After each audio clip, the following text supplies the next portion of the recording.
So if everything that I just said, if all that I just mentioned, if the soul is real, if the spirit is real, if astral projection is real, if we are going to evolve our brain, our consciousness, fully develop into our full potential, we will not be able to do these things without.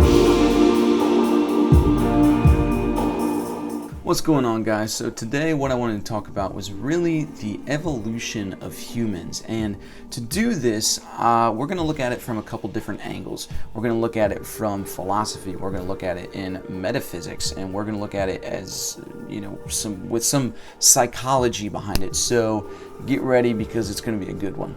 Also, I want to let you guys in on a little secret. So when I don't know what I'm going to vlog about on my phone, I use the Notes app, and I write down, you know, just throughout the day, if I have just this thought that I'm like, I could vlog about this, I write it down in this little page that I have in my Notes app. And so last night I was looking in that app because I'm like, what am I going to vlog about the next day? And I'm just going through all of these thoughts that I have. Like, I just write down these little sentences, and then I look at it and I either know what it means, or I'm like, what the hell was I even thinking? But I got to this thought, and I'm just going to read you exactly what I wrote. It says, "Is proof for the soul our need for love like our need for food? The soul is invisible, intangible object, but it's a human need." That's exactly what I wrote. And I looked at this, and it really got me thinking, because I was like, wait, okay, well, and it just started. The train was off, the plane was flying, and I was just deep in thought. And it's been like 14 hours since I looked at that. And then here's my thoughts.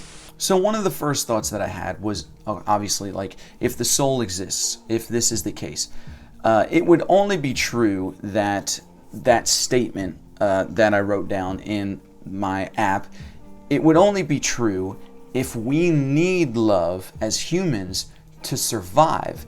So do we? And I decided to do some research on this. So as I started researching, the first thing I came across is just a bunch of people's opinions on the matter. And I mean, I'm not the first person to research, do we need love to survive?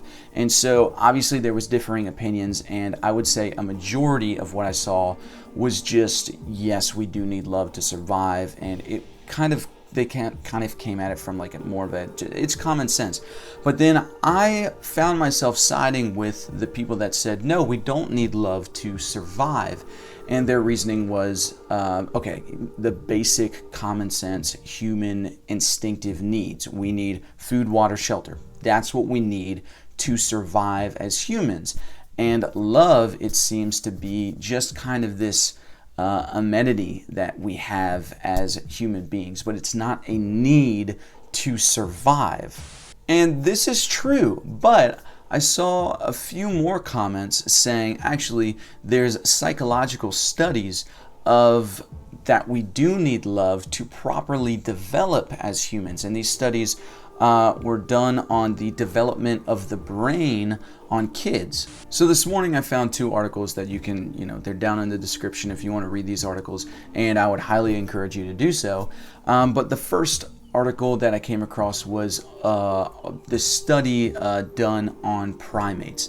And it's really actually fascinating what happens when primates are taken from their mother, either at birth or at a very young age, what they do. And they tended to, like, even after they were separated and they brought them back into a group of other primates, they isolated themselves and they wouldn't eat, and they were self-mutilating, depressed. And I mean, the article says even some of them died. And so I found that very interesting. And the second article was on kids that they studied on an MRI. They put the kids in an MRI and studied I always forget the name of this, but I have it right here. Hippocampus. Every time I read this, I just want to say hippocampus. I know that's not it. So they put these kids in ages 3 to 6 through this study, and then they measured through an MRI the hippocampus hippocampus. Man, I'm just going to keep saying hippocampus. That's not how you pronounce it, but so basically that's the part of the brain that develops how you learn and your memory and your response to stress. So I won't go over them in depth, but like I said, I'd encourage you to read them. And basically, both studies show that we need love to properly develop as human beings, as even like animals need love to develop. So what can we get from these studies? Well, I want to point these things out. So in order to properly develop as humans, we do need love. But in order to survive, we don't. Or do we? So if love is something that we need to develop, what would happen if we continued to receive that kind of love into adulthood? And some of you might be saying that's not possible, or we just a million different excuses. But this is just simply a thought experiment, so hang with me. So as adults, we don't need love to survive. Like I said, basic human needs, food, water, shelter, right? But what about to thrive? And I'm not just talking about being okay or thriving emotionally as an adult, but I'm actually talking about the further development of the human brain. And yes, this can still happen as an adult. It's called neuroplasticity. Years ago, scientists only thought that neuroplasticity could happen to children, or did happen to children, as the development of the brain. But we are discovering more and more that this can happen in adulthood. So basically, my thought process in this is, if love is what is needed to properly develop a human brain as a child, what would happen if we just continued to develop the brain with love as adults? And I know this isn't something that adults think about or do. I mean, we got so many other things to worry about, right? I mean, family, job, like all these types of things. Like, I know as a man, like, it's so oftentimes I look at like what needs to be done and what needs to happen, and just emotions are like pushed to the side, and I'm like, okay, what needs to be done? But what if we would put love at the forefront of further development as humans into adulthood?